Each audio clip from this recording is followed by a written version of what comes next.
देखिए आज हम आप लोग को जो है बता रहे हैं पार्श्व कर्म या समांतर कर्म समूहन।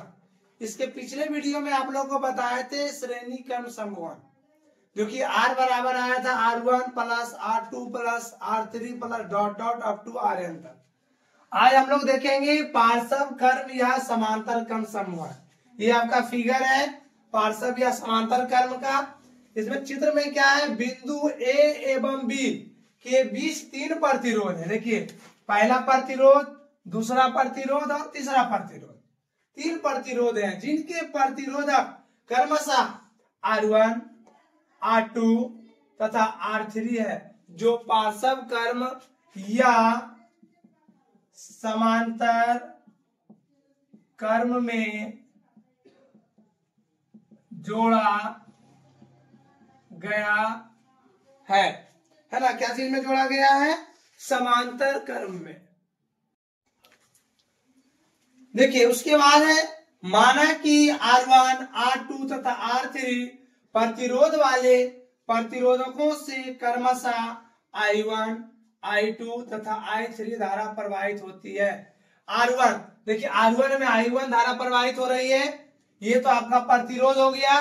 और ये धारा यहाँ के बाद यहाँ से I धारा प्रवाहित हुई और बिंदु A से डिस्ट्रीब्यूट हो गया।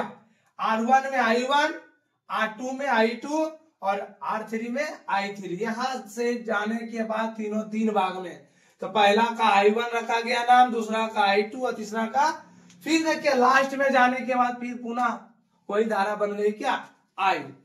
तो वही चीज यहाँ लिखा हुआ, I1, I2 तथा I3 धारा प्रवाहित होती है।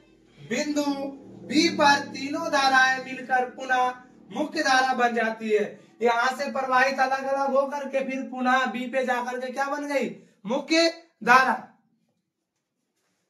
अतः I बराबर, माने कुल को जोड़ेंगे तो फिर I ही होगा, I से बटा फिर लेकिन जोड़ेंगे तो फिर क्या होगा, पहले के जैसा हो जाएगा। तो I बराबर I1 plus I2 plus I3, ये समीकरण क्या हो गया, फर्स्ट हो गया। फिर माना कि A और B बिंदुओं के बीच विभवांतर V है। A और B के बीच जो है विभवांतर क्या है, V। प्रत्येक प्रतिरोधक A और B के बीच जुड़ा है।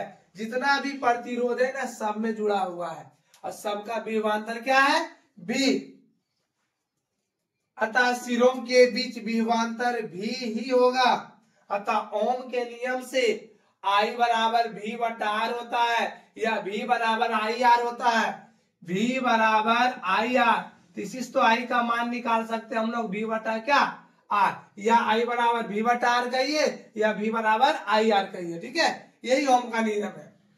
तो पहला के लिए देखिए, पहला R1 हो गया, दूसरा के लिए R2, तीसरा के लिए R3।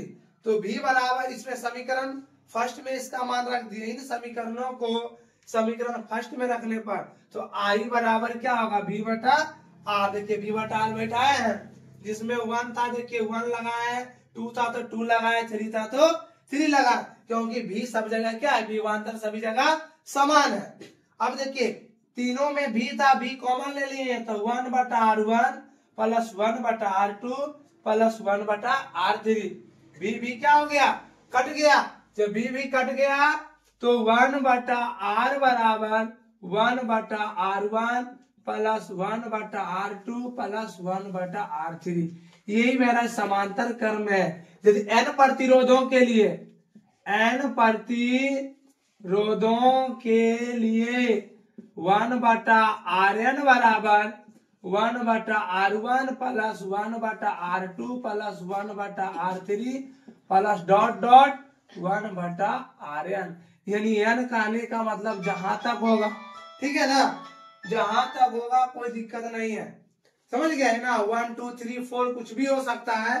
तो जितना प्रतिरोध जोड़ा हुआ रहेगा उतना को हम लोग क्या करेंगे, प्लस प्लस करते हुए चल जाएंगे।